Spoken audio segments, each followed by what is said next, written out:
Hello friends, स्वागत है आप सभी का एक बार फिर हमारे यूट्यूब चैनल पर।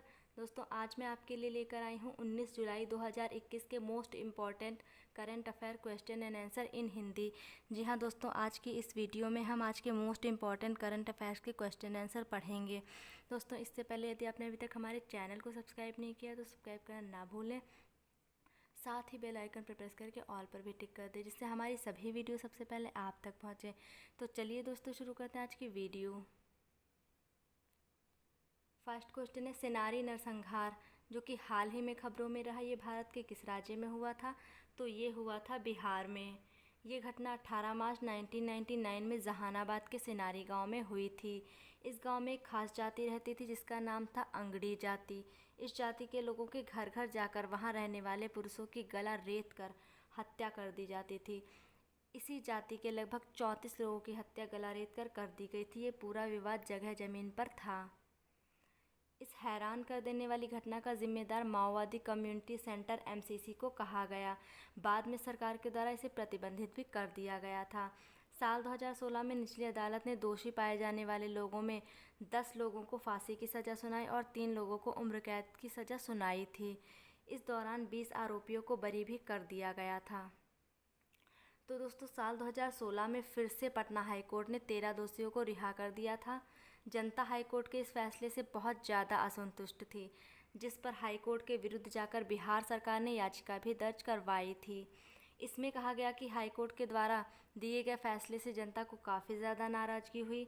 इसमें पटना हाईकोर्ट ने कहा कि पुलिस के पास इस नरसंहार से संबंधित कोई भी सबूत नहीं था, जिस वजह से ऐसा फैसला लिया गया।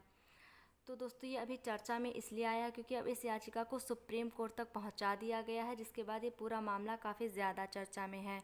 तो आई होप आप पूरे मामले को समझ गए होंगे। नेक्स्ट है, ICAR ने 93वां स्थापना दिवस कब मनाया? तो ये मनाया है 16 जुलाई को। Indian council of agriculture research यानी कि ICAR की स्थापना 1929 में हुई थी।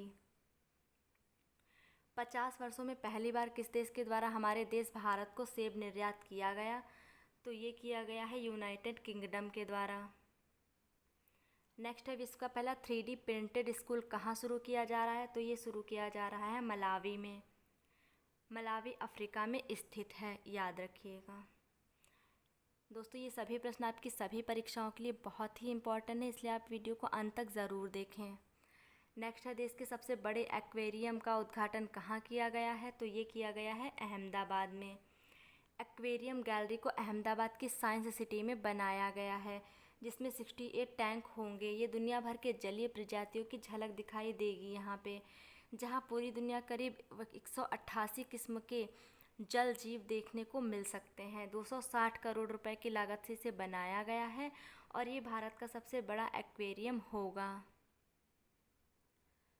नेक्स्ट है, केंद्रीय मंत्रिमंडल के द्वारा किसी भी योजना को जारी रखने का फैसला किया गया। तो ये किया गया है राष्ट्रीय आयुष मिशन योजना को जारी रखने का फैसला। आयुष का पूरा नाम आयुर्वेदा, योगा एंड नेचुरोपैथी, यूनानी, सिंध एंड होम्योपैथी है।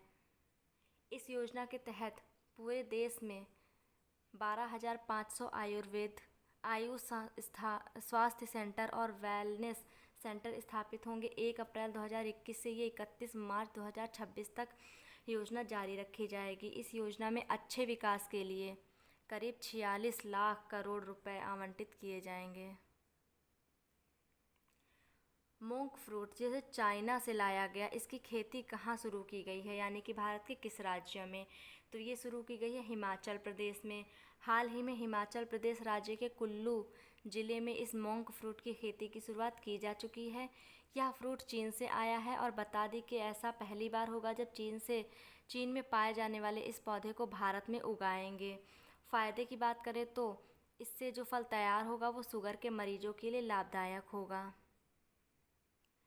किस राज्य सरकार के द्वारा मातृ कवच कोविड टीकाकरण के अभियान की शुरुआत हुई? तो ये हुई है केरल में। हाल ही में केरल सरकार के द्वारा मातृ कवचम अभियान का जिला स्तर पर उद्घाटन किया गया, जो कि सभी गर्भवती महिलाओं के कोविड टीकाकरण के लिए शुरू हुआ है। इसके तहत सभी गर्भवती महिलाएं गर्भावस्था के दौरान किसी भी समय किसी भी सरकारी अस्पताल में जाकर कोविड की वैक्सीन प्राप्त कर सकती हैं।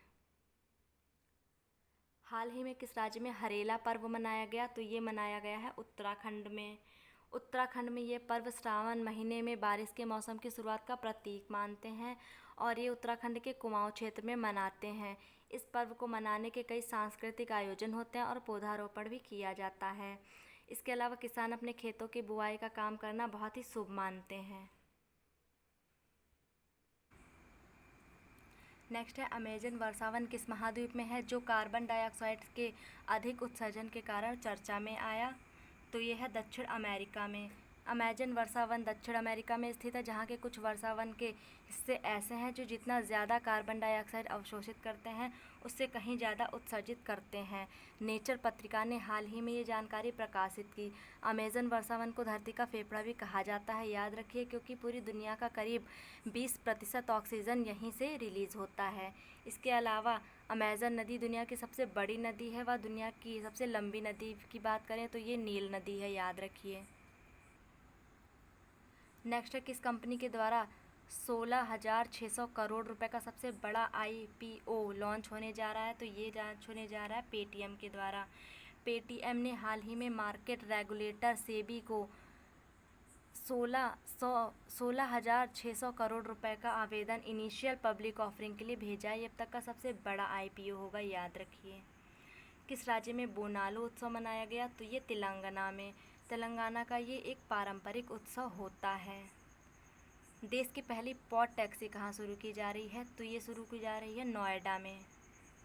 भारत की पहली पॉड टैक्सी नोएडा में शुरू की जाएगी। ये नोएडा की फिल्म सिटी और जेवर एयरपोर्ट के बीच चलेगी। नेक्स्ट है, बिटकॉइन के लिए कौन सी कंपनी हार्डवेयर वॉलेट बनाएगी? तो ये बनाएगी स्क्वायर। स्क्वायर कंपनी ने हाल ही में बिटकॉइन के लिए हार्डवेयर वॉलेट बनाने का निर्णय लिया है। ये कंपनी जैक डॉर्सी की है और जैक डॉर्सी ट्विटर के CEO हैं। नेक्स्ट है, भारत के किस पड़ोसी देश की संसद ने हाल ही में FATF से संबंधित विधेयक पारित किया? तो ये किया है पाकिस्तान।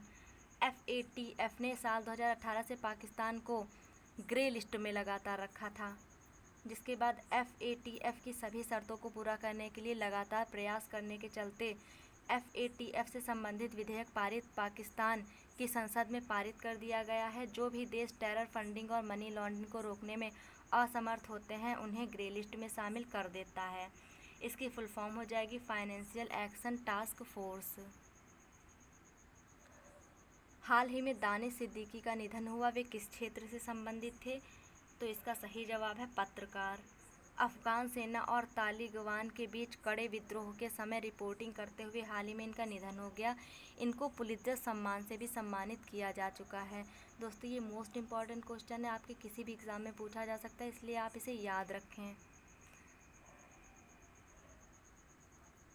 वसीम जाफ़र किस राज्य के क्रिकेट टीम के मुख्य कोच बने? तो ये बने हैं उड़ीसा के। पूरी दुनिया का पहला 3D प्रिंटेड स्टील का पुल कहाँ बनाया गया जो कि पैदल चलने वालों के लिए है? तो ये है एम्स्टर्डम में। एम्स्टर्डम नीदरलैंड की राजधानी है, जहाँ ऐसे लोगों के लिए पूरी दुनिया के पहले 3D प्रिंटेड स्टील पुल का निर्माण किया गया जो कि पैदल जाने आने वाले लोगों के लिए है। इसके अलावा दुनिया का सबसे ऊंचा रेलवे पुल चिनाब नदी पर बनाया गया जो कि जम्मू कश्मीर में है। दुनिया के सबसे लंबे और सबसे ऊंचे पुल का निर्माण चाइना में किया गया। पैदल यात्रियों के लिए दुनिया का सबसे लंबा पुल पुर्तगाल में बनाया गया। तो दोस्तों, ये थे हमारे आज के मोस्ट इम्पॉर्टेंट करंट अफेयर। अब हम जल्दी से कल का क्विक रिवीजन भी कर लेते हैं। दुनिया का सबसे ऊंचा और सबसे बड़ा केसरिया बौद्ध स्तूप हाल ही में जल में डूब गया जो कि भारत के बिहार राज्य में स्थित है। आंध्र प्रदेश राज्य सरकार के द्वारा नई रिटेल पार्क नीति जारी की गई। गांधीनगर रेलवे स्टेशन पर देश का पहला 5 सितारा होटल बनाया गया। दुबई का गोल्डन वीज़ा पाने वाली तीसरी भारतीय सानिया मिर्ज़ा बनी हैं। वियतनाम के द्वारा जॉनसन एंड जॉनसन कोविड-19 टीके के उपयोग को आपातकालीन मंजूरी मिल गई है। नेक्स्ट है, भारतीय मूल की सीमा नंदा अमेरिकी श्रम विभाग की सॉलिसिटर बनी हैं। राजनाथ सिंह जो कि रक्षा मंत्री, इनके द्वारा AI आधारित शिकायत विश्लेषण ऐप लॉन्च कर दिया गया है। ब्रिक्स पर्यटन मंत्रियों की बैठक में भारत की तरफ से पर्यटन मंत्री श्री जी किशन रेड्डी ने अध्यक्षता की है, याद रखिए। एप्पल कंपनी को पीछे छोड़ते हुए पूरी दुनिया की नंबर 2 स्मार्टफोन कंपनी बन गई है शाओमी। वर्ल्ड स्नेक डे 16 जुलाई को मनाया गया है। हाल ही में लॉन्च हुई पुस्तक the art of conjuring alternate realities Anand Venkatanarayanan और शिवम शंकर के द्वारा लिखी गई। नेक्स्ट है, सबसे तेज़ 14 वनडे शतक लगाने वाले बल्लेबाज बाबर आजम बने हैं, जो कि पाकिस्तान के हैं। पूरी दुनिया के सबसे बड़े तैरते हुए सौर फार्म का अनावरण सिंगापुर में किया जा चुका है। हाल ही में गोवा के नए राज्यपाल के रूप में PS श्रीधरन पिल्लई को नियुक्त किया गया। सभी यात्रियों को बसों के सही समय की जानकारी पहुंचाने के लिए दिल्ली सरकार ने गूगल के साथ समझौता किया है। अमेरिका के द्वारा चीन के झेंगयांग से सभी उत्पादकों के आयात पर बैन लगा दिया गया। तो दोस्तों, हमारा क्विक रिवीजन यहीं पर समाप्त होता है। ये थे आज के हमारे मोस्ट इंपॉर्टेंट करंट अफेयर। दोस्तों, ये वीडियो आपको कैसी लगी आप हमें कमेंट के माध्यम से ज़रूर बताएं। साथ ही वीडियो पसंद आई हो तो लाइक करें और दोस्तों अपने व्हाट्सएप ग्रुप पर शेयर करना ना भूलें। साथ ही चैनल पर नए हैं तो चैनल को सब्सक्राइब करना ना भूलें। मिलते हैं नेक्स्ट वीडियो में। धन्यवाद।